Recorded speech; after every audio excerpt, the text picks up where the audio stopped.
Greetings, folks. This is DC Investing. I've reached financial independence, and I talk about topics to help others on their pathway to financial independence. And something I wanted to talk about today is how to use your HSA as a retirement account. Um, so an HSA is called a health savings account, and it's an interesting account because they call it triple tax advantaged. And most people who use an HSA, you figure out how much you want to contribute to it throughout the year. You're not taxed on the money that goes into that account.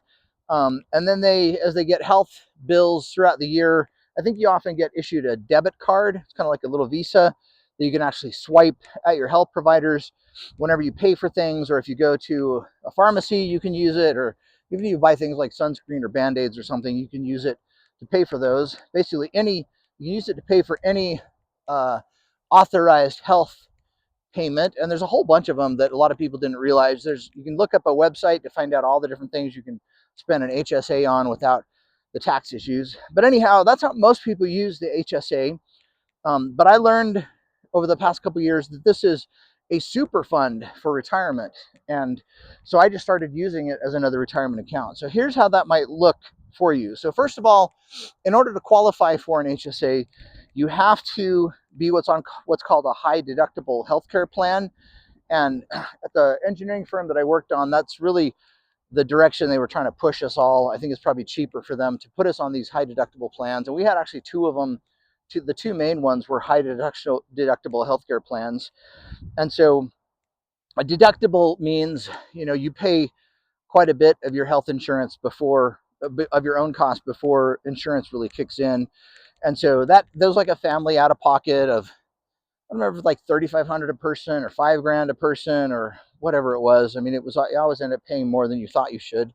So anyhow, you have to be in a high deductible healthcare plan, which a lot of folks are. I know, like, if you work for the government, you probably don't have one of those, or if you work for the education system, you don't have one of those. You get much better healthcare, probably police, fire, anything, public sector related. You probably have better healthcare anyway, so this may not apply to you. But if you do have a high deductible healthcare plan, you have this HSA ability, and it's a super fund. It's really awesome. So your limit as a family, I think it's about $8,300, $8,500, something like that, and it goes up every year.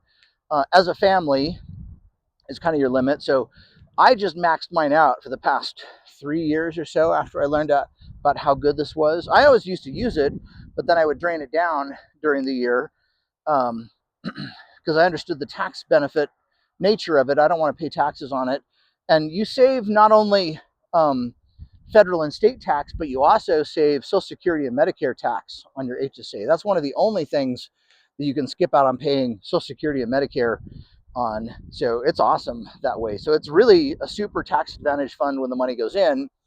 But then everything inside that account grows tax free. So you can just leave it in there and treat it like a Roth IRA.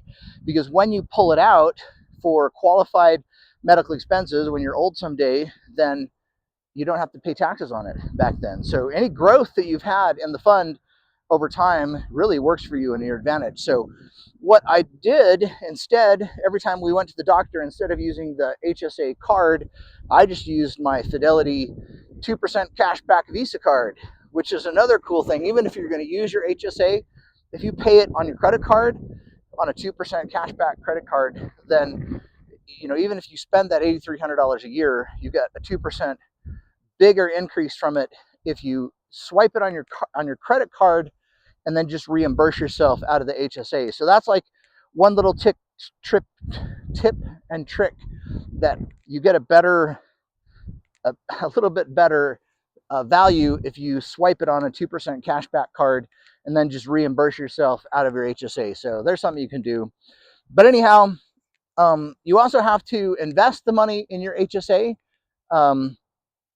And I've had a few different programs in the past. I really like Fidelity. And we were kind of on Fidelity, then off, then back on again. It makes it super easy to do investments when you're at Fidelity. They'll allow your core account to be in a money market fund, which is awesome.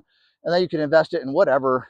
And so you know, you can buy stocks, ETFs, and so make sure you invest your HSA in something. But it's kind of hard to know, like if you plan on using some of your HSA balance through the year, it's sort of hard to know what you can invest with and not. But if you just plan on not using your HSA at all, you just invest it all, pay with your Visa out of pocket, and then just don't worry about it. So it makes it easier to know what you can invest or what you can't invest. And so I had another plan um, that was a couple years ago, and it was like if you want to invest your funds, you had to transfer the money out of the HSA into the affiliated broker. And I think we used TD Ameritrade as that broker. And so I ended up transferring my money over there, but then I just never invested it. And so, you know, it's kind of a hassle if you're not using it as an investment account, because you never know, do I need to pull it back in to do something with it? So it kind of could be a two-step process. You know, look at your HSA. You should be able to invest it in things, but make sure the money isn't just sitting there earning no interest and doing nothing for you. Make sure it's at least in a money market account, but then also look for investments for it. So the Fidelity system was really nice. And so over the past couple of years, I just stopped. I just paid out of pocket with my Visa card for anything we did medical. And I was able to generate, I think I have $50,000 in that HSA now. And I just plan on letting it grow and using it in retirement, because I think they estimate that your out of pocket costs in retirement are something like $150,000 on average for a retired couple. So I assume I'm going to need that money. I'm just going to let it grow over the years. And as long as I use it for qualified medical expenses, then it'll come out tax free. I can't use it to pay my Medicare premiums, but I can any out of pocket costs.